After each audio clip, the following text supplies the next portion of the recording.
Well, after calling off the anticipated summit with North Korean dictator Kim Jong Un, President Trump now says it could be back on. Here to discuss what could happen, and of course the political ramifications, Democratic strategist Robin Bureau and staff writer for The Federalist, Bree Payton. Thank you so much for joining us. Bree, I want to start with you. North Korea has obviously been able to see, a little bit of a reward over the past couple weeks on a global scale for good behavior, for a step in the right direction. Do you suspect that's motivation for the June 12th summit to actually take place? I definitely think so. But, you never know with North Korea. That's the thing. And I think it makes sense for Donald Trump to have canceled the summit in the first place. I mean, North Korea was reportedly threatening to have a nuclear showdown with the United States if the meeting didn't go well. I think it's important when entering a negotiating table to be honest and for us to enter with a position of strength, right? I mean, the reality is that North Korea is a country that is imploding internally, and they have been unable to develop effective nuclear weapons, right? So I think we need to enter the negotiating table being honest with one another and not treating them as equals, but treating them as in the position that they are in, and us entering with strength. I think that that's very important, and I think Donald Trump understood that. And I was honestly, happy to see that he ended up canceling the summit when North Korea was entering it with that kind of an attitude. All right, Robin, first and foremost, obviously your last name is pronounced Byra. I've had you on the show before. I apologize. That needs to be set straight. Second of all, agree or disagree, I'm going to assume that you do not agree. Well, actually, Bree brought up some really good points. And my main concern here was that with this being right on June 12th, there were so many moving parts to this. It's taking me back to my active duty days, kind of shooting moving targets here. And I just don't think we had enough time to put this together. I think that it was a smart move to at least delay this. And Donald Trump, doesn't like to expose his playing cards. Bolton did no service to him by his comments saying that we were going to use the Libya model.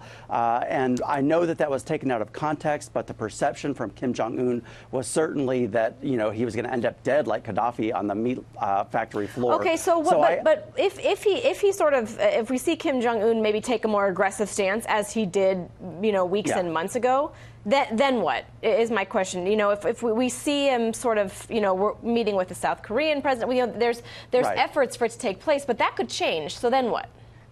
It changes all the time. But look at what's happened with the two of them in the past. The name calling, the dotard, then right. President Trump calling him short and fat. These things move all the time. It's basically fluid. So I'm pretty sure that we're going to end up getting there. And that's to the betterment of all of Americans. Not, this isn't along party lines at all. This is just what's best for America. So I really hope that we can make progress here.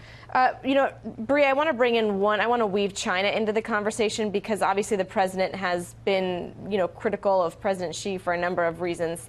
How big of a role should they play, or should they not play a role at all? They absolutely should play a big role. At the end of the day, China is the country that's propping up Kim Jong Un's regime, right? And at the end of the day, we need to be having a conversation with them. It's very clear that China is not in a position where they want to give up their sphere of influence. In fact, they're rapidly expanding it. We just heard from Jillian, a few moments ago about the way that they're developing weapons in the islands in the South China Sea, and the way that they're trying to position themselves, as a global superpower, which they are, and they're trying to kind of have this conflict with us and try to say, we're bigger than you, we're expanding, we're doing these things. And all of that has been a rapid change in foreign policy direction in the past decade that we're seeing. And I think we need to respond to it and say, this needs to stop. We need to have a realistic conversation about everything that's going on there. So definitely 100% important to involve China and get them at the negotiating table as well. Okay, Robin, I want to give you the last word because the president even tweeted that the border has become more porous. Obviously, he's referring to the sanctions being lifted for North Korea coming from China, meaning that they really haven't been, following through and being as hard on North Korea as they should. So I want to give you the last word on China's involvement and the possibility of their involvement going forward. It's sort of troublesome. You know, what bothers me the most are all the secretive meetings, because that changes the dynamic of our talks with North Korea, because I feel like China's trying to do a power play here. I understand why they want to keep the power, but, you know, there's so many factors to contend with, and Kim Jong Un is a notorious liar. Condoleezza Rice knows very well this, so it's almost impossible to see how this is going to turn out. Let's just hope for the best. All right. Robin, Bree, thank you so much for joining us. We hope to have you back. Thank you. Appreciate it. Thank you. Thank you.